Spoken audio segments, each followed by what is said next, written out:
Welcome back to Faith It Till You Make It, the podcast where faith meets entrepreneurship and business. This is episode 12. I want to welcome back my faithful listeners. I always appreciate y'all, so I definitely want to shout y'all out first thing this episode, especially since we've added iHeartRadio and we've got some listeners from there. We really appreciate y'all joining the crew, the Faith It Till You Make It crew, right? Okay, so today's episode, it's going to be pretty informational. We're going to be talking more about how to protect your business and protect your brand, because just as much as I want you to get the faith piece of this, I also always want to add in some business tips. I want to actually make sure that I'm adding to your business and giving you some tangible things that you can make sure you're doing. So with that said, we're going to get into how you can protect your business and your brand. A lot of times people don't really know how to protect their brand. They think, oh, if I file an LLC, my brand is protected. Or they think, oh, okay, I secured the domain, so that means my brand is protected. And that doesn't actually protect your brand. Now, for legalities, the state governmental level of protection, LLC protects your company from liability, which means if someone sues you or some type of financial liability, your personal finances won't be attacked, but your business finances will. So that's kind of where you separate your personal and your business, where we move from sole proprietor to LLC. But for you to actually protect your brand and protect your creativity and some of the things you create, we're going to get into how you do that, which first step is copyright. So a copyright is the exclusive legal right given to you to print, publish, perform, film, or record literary, artistic, or musical material, and to authorize others to do so. Remember, record literary, artistic, or musical material. So this is not a trademark. This is not where you would protect your logo or a design or a phrase from your business. This is not that. This is where you want to take, maybe you wrote a song, maybe you've written a blog that you feel like is going to blow up and be really big, or an ebook on Amazon. A lot of people are creating ebooks and journals and things like that. This is where you want to take that piece and you want to copyright it. And how you do so is go to copyright.gov. There are pieces of information on there to walk you step by step through the process, but I would suggest you getting someone who has done this before. I know my company does it, so yes, I'm going to pub myself, but also there are other companies out there, there are attorneys out there, there are people who can help you. So I would say don't do it by yourself if you don't know what you're doing. This is one of the tips where pay good money one time. Go ahead and pay so you don't have to pay somebody to fix what went wrong. So that's copywriting. That is going to, any of my musical people out there that have musical blogs, even like a podcast, you could take what you've recorded and copyright that. I don't know. I feel like that only makes a difference if you feel like somebody may copy what you're saying. Yeah, I don't really know if I would copyright a podcast. I would only do so if I feel like there's a chance that my information is so specific and so tailored that somebody can steal it and present it as their own. Then yeah, I would go ahead and copyright that. Also, for my people who write poems, this would be a great time to make sure your poems are protected and no one can reuse them or present them as their own. The next thing we're going to talk about is trademark. So this is where we really come in with that protection for the name of your business, a phrase associated with your business, design, symbols, or combination of those items. And so a lot of people have tried to start a business. They filed their LLC in the name before they even researched if there was a trademark on it already or if there was another business. Because a lot of people would just search their state. And if you just search your state, yeah, it may not be anybody who has that business name. But then if you are in Iowa and someone in California has that business and they see you getting some notoriety, they may sue you because you didn't check to see if they had a trademark. So you want to make sure you search to see if your business name, especially if you have a business that you see thriving to the point that it will stand out like a McDonald's or Taco Bell, something that's going to stand out and have some longevity and be a household name, go ahead and trademark that. I would definitely, especially because we have so many entrepreneurs and new businesses popping up, you don't want to get into a legal battle where you're trying to figure out, who had the name first or whatever. But if you go ahead and trademark it and you have your date and you protect your brand head on, you may miss some of that I don't want to say bad, but you may miss some of that flack that you can get by starting too late or trademarking too late. Another thing, how to do that is go to uspto.gov. Now, let me tell you something about trademarking. Do not do it on your own. There are a lot of people who may tell you, yeah, just do it by yourself. You can watch a YouTube video. This is where I suggest you do not watch a YouTube video. Do not. Find an attorney that you trust, that fits your budget, and trademark your business. And I am going to push North Cross Legal.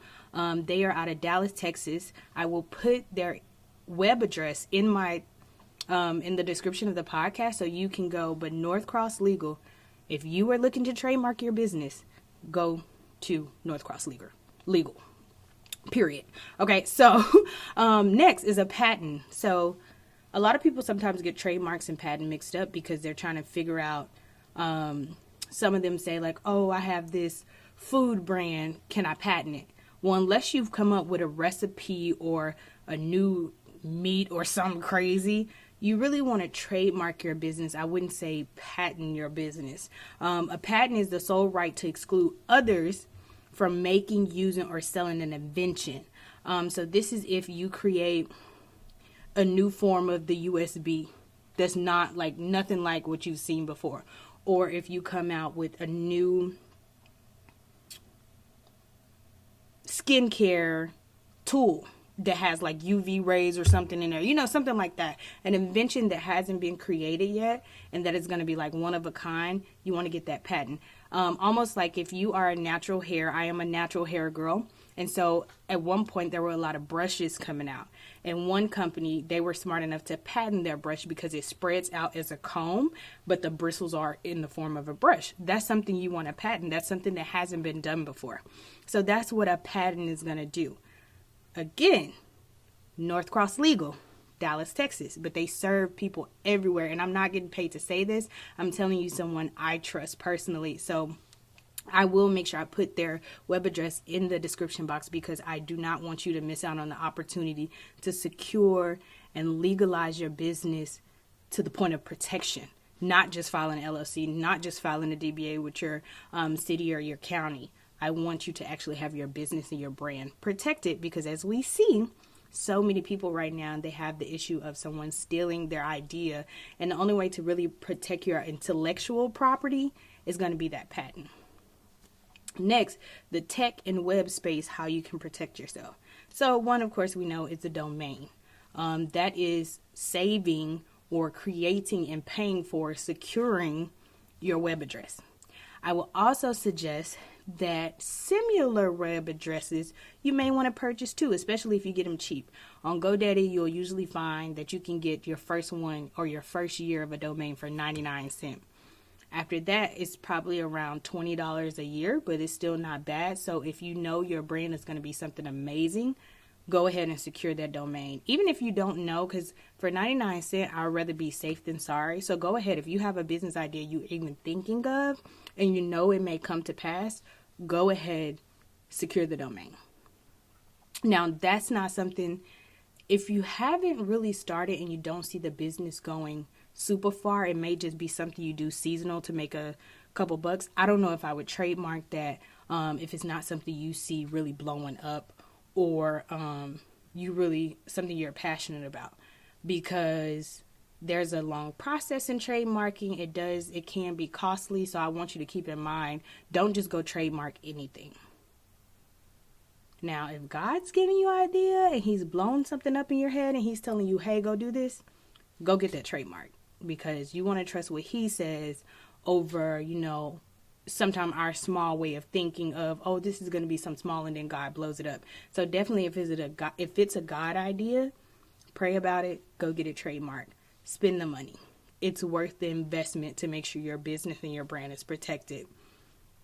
Because I would hate for your brand to blow up and now there's a legal battle and all the money you've made gets snatched from under you because a company went and trademarked it before you. And on the copyright website, copyright.gov, and the trademark website, uspto.gov, you can search before you do the process. You can go search and see if the name is available.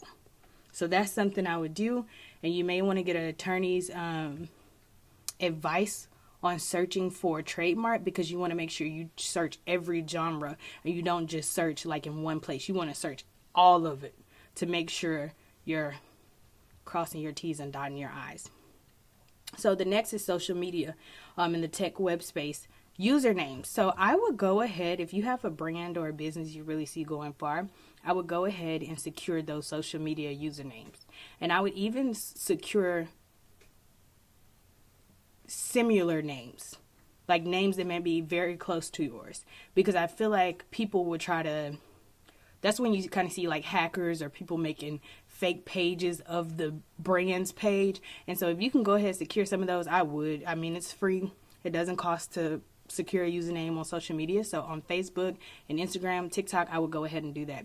Even if you have a business that you see coming in the future, like right now, I probably have like 3 usernames for different businesses that I see down the line when I'm a mom or want to expand my business and things like that. I've already saved those usernames. You can do the same with the domains, as I said before as well, because the most important thing is you don't want to miss the opportunity. If God is telling you that this could be potential eventually, go ahead and do it. Don't wait. Because sometimes God will just give us a glimpse of what we're going to do or what he wants us to do right now. And then later he'll start filling in those gaps where we have questions, and he'll start unveiling, more of what he wants us to do. So the best thing we could do is get ahead of it and go ahead and secure these usernames, go ahead and secure the domain and things like that, because it's not costly. Those are free or 99-cent or very minimal fees to obtain those domains and the usernames. So make sure you do that, especially on Instagram, because Instagram usernames get taken up daily. And so make sure you do that. Another piece of advice to protect your business is using credit cards. So there's a controversy, of course, about not being in debt and all of that. But I would say a great way to protect your business, which you should already be doing this, you should have a separate business account. Then you use your personal banking account. You should never mix those two. But even going further, I would love for more businesses to obtain business credit by getting a business credit card. Because what that's going to help you do is certain fees and things like that you can pay with the business card. You can get points. You can get points for travel. I've had clients where they signed up for a business credit card. They got a travel card. They got one that would give you travel points. And whenever they had to go out of town or something for the business, they usually went for free because their points added up to enough travel points where they can go travel for free. So that's something to keep in mind. Make sure whatever credit card you get is going to protect your business and will give you some type of perks, especially cash back. There are a lot of cards that will give you cash back, which is great, because why not make money by spending money that you already were going to spend in the first place? Now, one thing I will always say is do not carry a balance forward during the month. I would still go pay that, so you won't have to. I wouldn't pay the minimum. I will actually pay off my balance every month, because that not only helps your business credit score, but it also is just a good financial practice to keep you out of debt. Because a lot of people don't want business credit cards or credit cards, period, because they don't want to fall into debt. So make sure you are paying that monthly balance every month. Do not carry a balance over. That's just my advice to you. And lastly, 4 types of business insurance. This is another way, especially if you are a brick and mortar business. These are ways that you can protect your business. You can get general liability insurance, which protects you if anyone gets bodily injury while they're at your store or at your storefront. Property damage to another person's belongings. If a door falls on someone's car or something crazy happen, freak accidents happen sometime. Libel, slander, personal injury. Those are things that general liability insurance will protect your business. Also, commercial property insurance. So this helps you if you own or if you even lease/rent a building or equipment that you use to run your business. It doesn't cover damage from things like earthquakes or floods. That's a different type of insurance policy. You will have to get a flood policy. But it does protect your business from the building and the equipment. So we want to make sure that's protected too, especially my brick and mortar people. That's something you should always have. business income insurance, which I'm really just learning about this. I didn't know this was really a thing. But if you can't run your business because of property damage, you can get business income insurance that will replace your lost income. And then you can use it to help pay for ongoing expenses like rent, utility bills, or payroll while your building is not in use because of any type of damage or anything. So that's something great to think about, because a lot of people don't think that far. You don't think like if a fire happens at my building, or if someone, I know this sounds crazy, but a restaurant, I know it was a cupcake shop here in Dallas, a car drove into the front of their store and they had to shut down. So this is where that business income insurance will come in. And then of course, professional liability insurance. This helps cover lawsuits claiming that you made a mistake in the services you provided. So previously, I worked in the field of mental health and social work, and I had professional liability insurance to make sure that if anybody came for me, came for my chemical dependency license or anything like that, I would be covered under this insurance policy. So that's something, if you offer any type of service-based, like if you have a service-based business, make sure you look into professional liability insurance. And a lot of times, depending on your profession, you can find the information, or they have deals on like that website. So for me, the National Association of Social Workers website, they had someone that they referred, and they were very inexpensive and they really protected social workers. So that's who I went with. So if you're in a specific professional arena, make sure you go to that national website to see if they have someone they can refer to you versus having to shop around. Because most of the times they've chosen the best deal for you, and then you get extra perks and things like that. So make sure you check that out.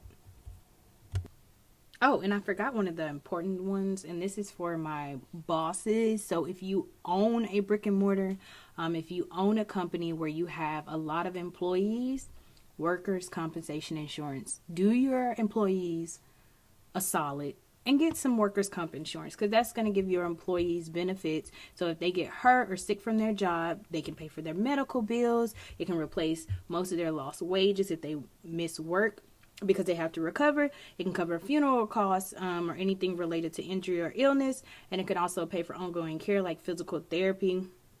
I've heard a lot of people say that, they were working for companies where they didn't have workers' compensation. And it's crazy because most states require businesses to carry workers' compensation insurance. You usually will face a fine, penalty, or even criminal charges if you don't comply. So make sure you're actually checking to see if your business is required to have workers' compensation insurance. Make sure you do that. Because I don't want you to get in trouble as a boss, but I also want you to look out for your employees, because I think that's what makes a good boss and that's what makes a good leader, is that you are making sure your business is protected, which also includes your employees. So that is it for this episode. I'm really excited to hopefully give you guys more information on this and maybe host a trademark attorney on our podcast in the future, because I know this can be something that, maybe needs to be explained a little bit more. And I think it's something that we need to do more often, because a lot of businesses skip this step. And it's not a step that I want you to skip. I want you to protect your business. I want you to protect your brand. And I also want you to protect your creativity. So again, if you need copywriting services, make sure you DM me or you send us an email. Or hit us up on Facebook, because we would love to help you protect your creativity, your songs, your poems, any type of literary work you do. We want to help you protect that. So make sure you reach out to us. And as always, I love y'all. I pray you have a great rest of the week, and we will see you here next Tuesday.